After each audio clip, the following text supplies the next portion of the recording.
Well, it has already made headlines nationwide, but there may be more criminal charges to come in Minnesota's massive food fraud scandal. Lou Raguse has been investigating and discovered that millions of dollars still haven't been accounted for.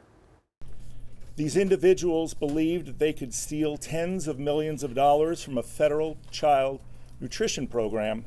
It's what federal prosecutors call the largest pandemic fraud in the country, often called the Feeding Our Future fraud, because that nonprofit is at the center of most of the 50 indictments unveiled so far. Their goal was to make as much money for themselves as they could, while falsely claiming to feed children.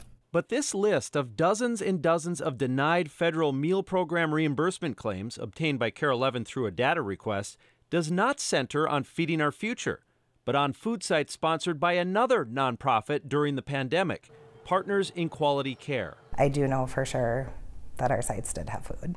This is Kara Lohman, the former executive director of Partners in Quality Care, who spoke to me in this interview in March.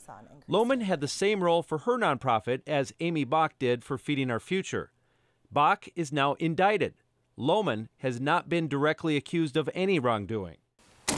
But KARE 11 reviewed hundreds of pages of court documents, and they show that Lohman's nonprofit sponsored and paid at least $57 million that ended up in the hands of some of the 50 people now federally indicted in the Feeding Our Future charges. How would you know whether it's a real site or a shell? So we, first of all, vet the site. In March, Lohman said her organization went above and beyond to make sure the meal sites Partners sponsored were legit. We're required to visit them a minimum of 3 times a year.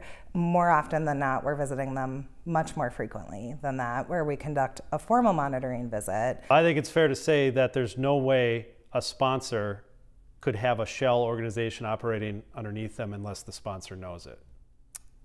I would say that we do the best we can to make sure that all of those things are happening, and we're collecting all of the documentation and vetting it to the best of our ability.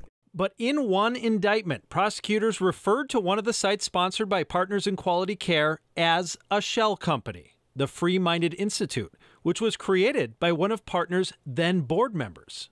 The indictment says Partners paid the Free Minded Institute $2.5 million in fraudulent federal child nutrition program funds. That now former board member has not been charged. But these records show the Minnesota Department of Education used that example as one key factor in shutting down the nonprofit in May.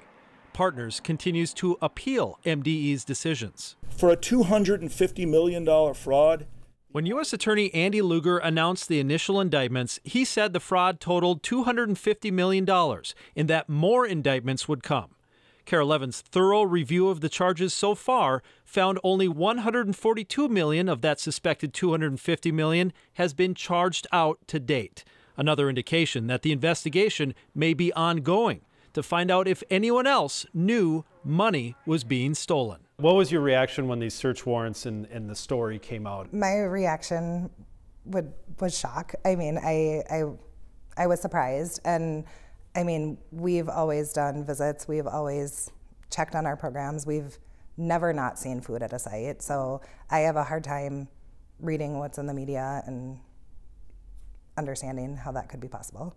Kara Lohman is no longer with Partners in Quality Care. She declined to do a new interview for this story, and the current Partners board declined as well. As we said, Lohman has not been charged. Meanwhile, Amy Bach has denied wrongdoing, and her trial is set for September.